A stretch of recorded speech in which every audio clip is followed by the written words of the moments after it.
She developed a wheezy chest when she was 11 weeks old, and I took her to our GP, and it was very rushed from there. We went to the hospital, and from there we went to the Children's Hospital, and she had an ultrasound scan of the chest, and they told us that she'd got a number of holes in her heart.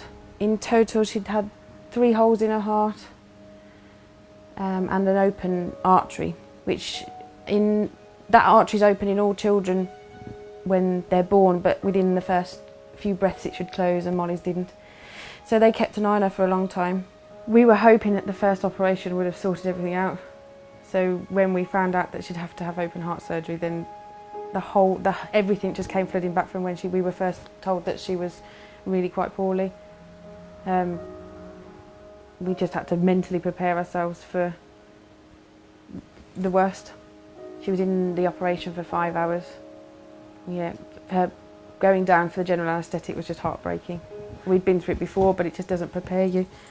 And then we were just walking back to the hospital actually when we had the phone call to say she was in intensive care, that the operation went well and that we could go and see her.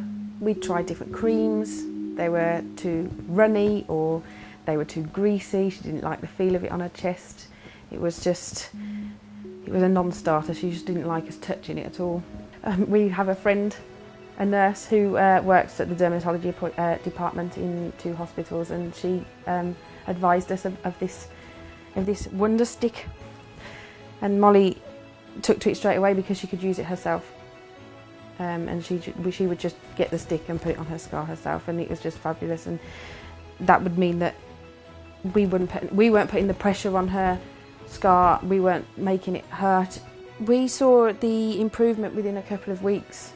It was starting to look less raised, it was starting to look less red, and then within 3 months it was practically nothing. You could hardly see it, and then within 6 months there's nothing there at all. You really can't see her scar.